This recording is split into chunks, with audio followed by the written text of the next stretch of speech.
आज आपल्या महाविद्यालयामध्ये rotary club of Karjat city आणि आपला कनिष्ठ विभाग यांच्या संयुक्त विद्यमानं कनिष्ठ विभागातील विद्यार्थ्यांसाठी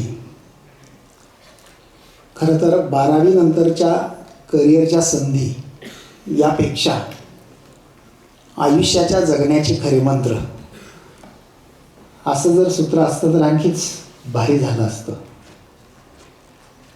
कारण खऱ्या अर्थानं लाईफ स्किल्स काय असाव्यात या अनुषंगानं माननीय रोटरियन्स आणि जे MD आणि CEO आहे यो घातलेल्या प्रॅक्टिकल एज्युकेशन स्किल युनिव्हर्सिटीचे सन्मित शहाजे यांनी गेली तासभर अत्यंत ओघवत्या भाषेमध्ये तुमच्याशी संवाद साधला. ज्या सेतूच्या साह्यानं आपला हा समारंभ होतो आहे ती कर्जत शहरामध्ये अत्यंत शैक्षणिक असेल, सामाजिक असेल, पर्यावरणीय असेल अशा बाबतीत काम करणाऱ्या ज्या 2 शिखर संस्था आहेत, ज्याच्यात एक सर्व सामाजिक संघटना तर आहेच आहे, पण rotary club of Karjat city नावाची जी संस्था आहे विद्यार्थी मित्र की इंटरनॅशनल लेव्हलची ही जी संस्था आहे आणि त्या माध्यमातून विविध जे काही प्रयोग केले जातात त्यातला एक आता शैक्षणिक क्षेत्रामध्ये सुरू झालेला जो प्रयोग आहे चांगला, तर अशा रोटरी क्लब ऑफ कर्जत सिटीचे सर्व सन्माननीय, ज्याच्यामध्ये रोटरियन्स त्याचे अध्यक्ष जे आहेत सध्याचे विद्यमान प्राचार्य चंद्रकांतजी राऊत, पुढील वर्षी ही धुरा ज्यांच्या हाती जाणार आहे ते अनिलजी तोरणमल साहेब, आजचा हा जो प्रोजेक्ट ज्यांच्याकडे जबाबदारी दिलेली आहे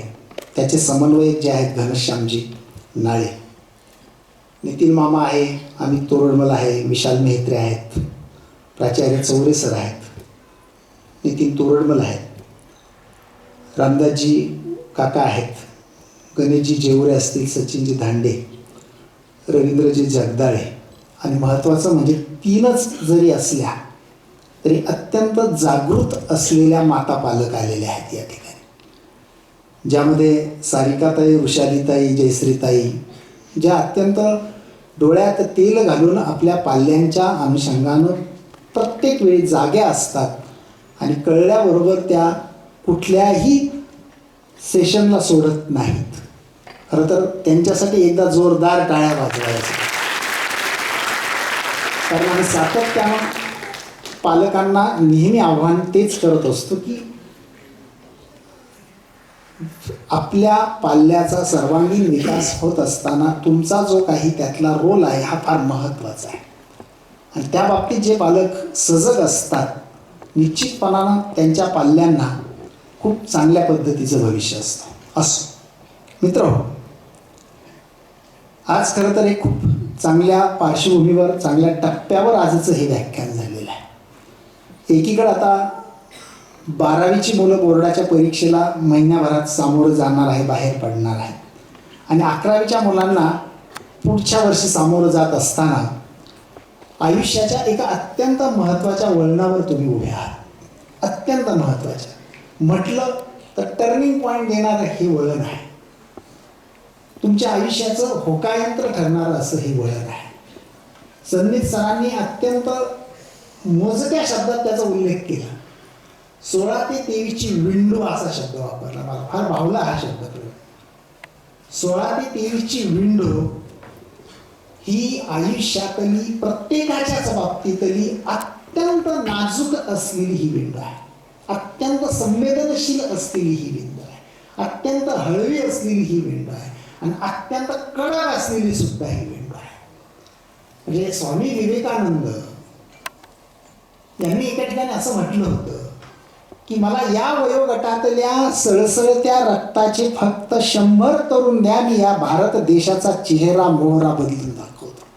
काय प्रचंड विश्वास आहे या पिढीवर. म्हणजे तुम्ही बाळांनो, तुम्ही आहात ते सगळे.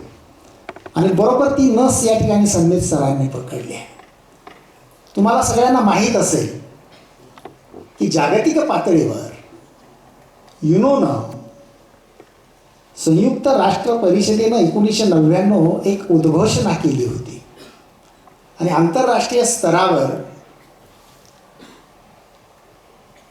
स्वामी विवेकानंदांचाच नेमका जन्मदिवस असतो पहा, जे युवकांचं एक प्रेरणास्थान आहे, आयडॉल आहे.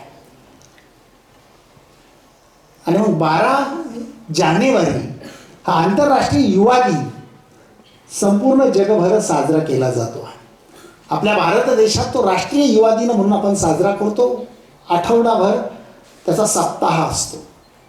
आणि मग या वयोगटाच्या अनुषंगानं मी नेहमी एक माझी आवडती बाबू बोरकरांची कवितेची ओळ असते, ती नेहमी तिचा उद्गार करत असतो. ती माझी खूप आवडती ओळ आहे, की ज्या वयोगटाशी संबंधित ही ओळ आहे, की देखणे जे हात त्यांना निर्मितीचे डोहाळे, मंगलाने गंधलेले सुंदराचे सोहळे.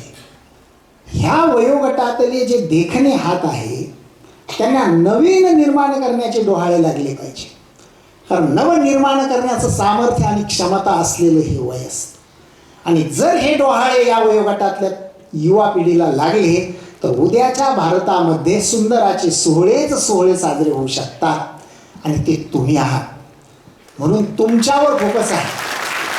महाविद्यालय सातत्यानं ज्या सामाजिक असतील, शैक्षणिक असतील, वैचारिक असतील, बौद्धिक असतील, ज्या काही ॲक्टिव्हिटीज घेतं हे फक्त तुम्हाला समोर ठेवून घेतं. म्हणजे काय, तुम्ही आयता ऑडियन्स आहात म्हणून नव्हे बाळांनो, तुमच्या आयुष्यातलं हे वळण आहे.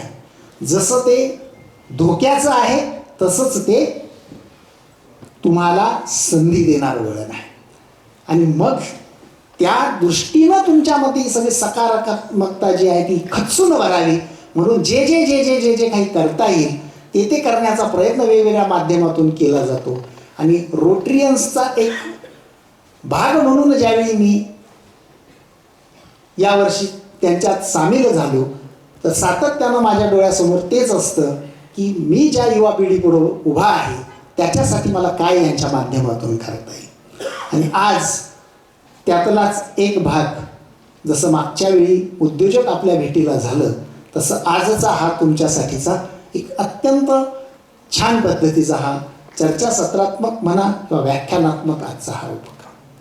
मित्रहो, खरं तर आणखी एका गोष्टीचा उल्लेख अध्यक्षांना फार बोलायचं नसतं म्हणून मी त्याच्यावर फक्त काही की नोट्स आहेत त्याच्यावर फक्त इथं त्यांनी एक माहितीचा स्रोत असणं, ज्ञान असणं आणि शिक्षण असणं याच्या अनुषंगानं काही प्रश्नोत्तरं झाली पहा.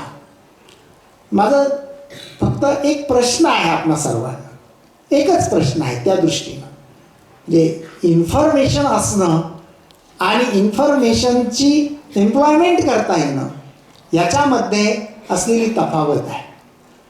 एका कवीनं एक सुंदर असा प्रश्न विचारलेला आहे त्याच्या कवितेत. कवी केशवसुत यांच्या त्या कवितेतला तो शब्दप्रयोग आहे आणि त्याच्यामध्ये त्यांनी प्रश्न वाचकांना असा विचारलेला आहे, पृथ्वीचा आकार केवढा? कोण याचं उत्तर देईल? तुम्हाला आव्हान आहे, प्रश्न आहे, पृथ्वीचा आकार केवढा? कोण सांगेल? पृथ्वीचा आकार केवढा? किती मेंदूला ताण दिलाय बाबू? हा, प्रत्येकाच्या बुद्धी एवढा. Very good. टाळ्या वाजवायच्यासाठी जरा जोरदार. चाणाक्ष मुलगा आहे हा, जागृत आहे हा, कमवा शिकत पण अत्यंत अग्रेसर असतो. माझ्या चांगला लक्षात आहे तो.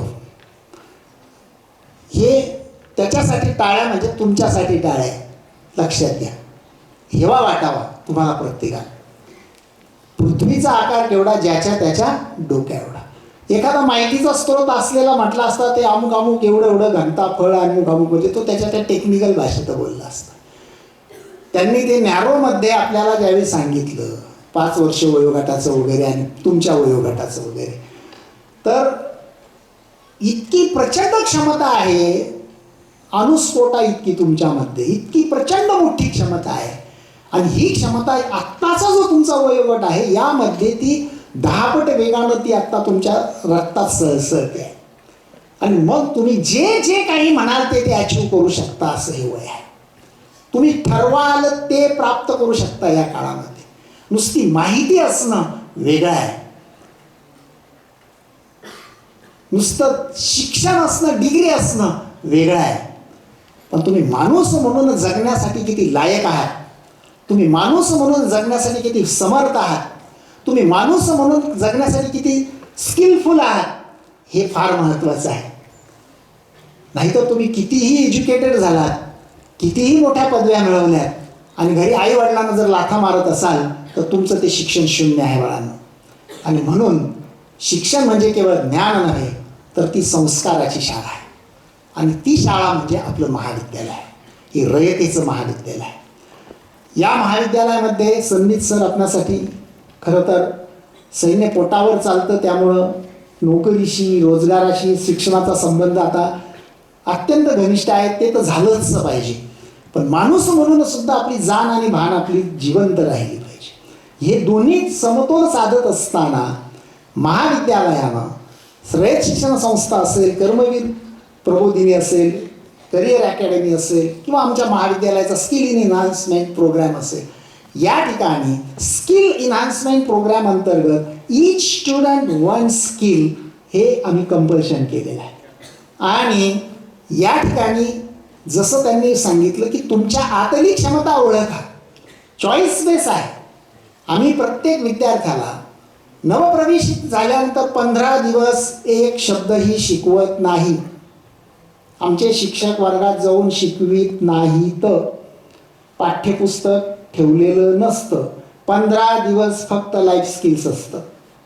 15 दिवस फक्त महाविद्यालयाची, संस्थेची वैचारिक, देश, समाज, कुटुंब, व्यक्तिमत्व, मला काय व्हायचं, मला काय घडायचं, मला कुठं जायचं, माझं टार्गेट काय, फक्त हेच. आणि त्याला आम्ही ब्रिज असं म्हटलेलं आहे, स्कूल टू कनेक्ट. कारण एका कोशामधून ही मुलं एका दुसऱ्या कोशात आलेली असतात, त्याला कनेक्ट करण्यासाठी हा ब्रिज बांधायचं काम आम्ही 15. आणि मग 16व्या दिवशी मी यांना इंट्रोड्यूस करतो, त्याला आम्ही इंडक्शन असं म्हणतो. त्यावेळी 2 ते 3 तास डायलॉग चालतो. त्यावेळी प्रत्येकाच्या आत कोणता राजहंस आहे, कोणाच्या आत काय राक्षस दडलेला आहे, कुणाच्या काय ट्रॅजेडीज आहे, त्या सगळ्या बाहेर काढल्या जातात. आणि त्या पद्धतीनं प्रत्येक स्टुडंटला समोर ठेवून टार्गेट करून काही प्रोग्रॅम्स केले जातात. ईच टीचर 30 स्टुडंट्स जे आहेत ते डिवाईड केले जातात आणि त्याचं पालकत्व दिलं जातं. आणि त्या अनुषंगानं मग पुढील वर्षभराचा सगळा प्रवास सुरू होतो. अशी एक वेगळ्या पद्धतीची स्ट्रॅटेजी आम्ही या ठिकाणी तयार केलेली आहे. आणि मग पुढं आपल्यासारखे येतात, मोटिवेशनल काही असतात, काही बूस्टर्स असतात, काही गाईडलाईन्स असतात. आणि मग थोडंसं जरा पुढं रस्ता साफ होत जातो आणि चांगल्या पद्धतीचं मग पुढं मुलांच्या आयुष्यामध्ये घडायला मदत होते. आणि त्यातला भाग म्हणजे आजची ही गोष्ट आहे. तर या ठिकाणी मला जाता जाता एका आणखी गोष्टीचा उल्लेख करायचा आहे की सरांनी जो काही सांगितलं आहे तुम्हाला, तुम्ही कोण आहात हे फक्त तुम्हालाच माहीत आहे. आमच्यापेक्षा तुमच्या आई वडिलांना सुद्धा माहीत नाही तुम्ही कोण आहात. म्हणून घरी गेल्यानंतर परत एकदा स्वतःच्या मनात डोकून पाहायचं आहे, काहीच नाही, दीर्घ श्वास घेऊन फक्त बसायचं आहे आणि कोण मी एवढंच स्वतःच्या मनाला विचारायचं. मी कोण आहे, मला काय येत आहे, माझ्यात कोणती क्षमता आहे, मी काय करू शकतो, मी कुठं डेव्हलप होऊ शकतो. आणि त्या दृष्टीनं आपण पुढं जायचं आहे.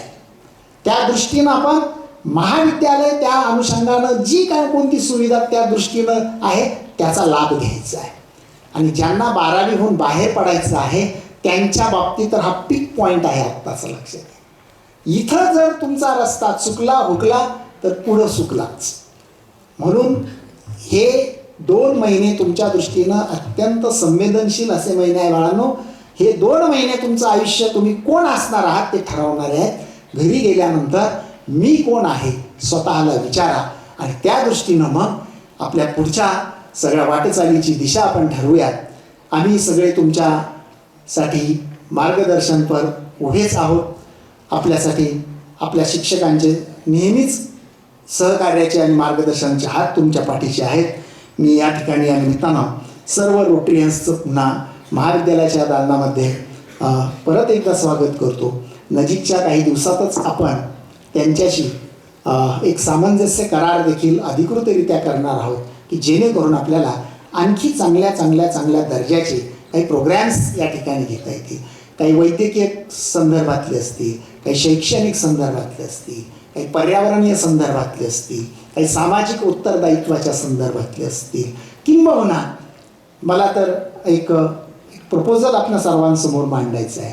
आपण जर आपल्या यंत्रणेच्या माध्यमातून फक्त मुलींसाठी म्हणून एक HB चेकअप कॅम्प जर लावला, 4000 मुलींचं HB चेकअप एकाच दिवशी करण्यासाठीची यंत्रणा जर उभी केली, तर रॉटरियन्सच्या माध्यमातून आपण अत्यंत सुंदर आणि भव्य दिव्य क्रांतिकारक कॅम्प आपण महाविद्यालयात आयोजित करू. मी मुद्दाम यासाठी सांगतोय की मी वसतिगृहाला काही भेट देत असतो, तिथं मुलींशी डायलॉग करत असतो, आणि या जगात सगळ्याधिक मोठी समस्या जर कुठली असेल तर महिलांमध्ये असलेलं HBचं अत्यंत अल्प प्रमाण. त्या अनुषंगानं आपल्याला काही प्रबोधनात्मक मोहीम उघडता येऊ शकते का, त्या अनुषंगानं रोटरीच्या माध्यमातून काही करता येऊ शकतं का, असा एक प्रस्ताव मी आपल्या सर्वांसमोर मांडतो. आणि 3 जानेवारीला महाविद्यालयामध्ये शिक्षिका साहित्य अखिल भारतीय पातळीवरचं जे शिक्षिका साहित्य संमेलन होणार आहे, त्याचं देखील अधिकृत निमंत्रण आपणास आजच देऊन ठेवतो. धन्यवाद. जय हिंद, जय कर्मठ.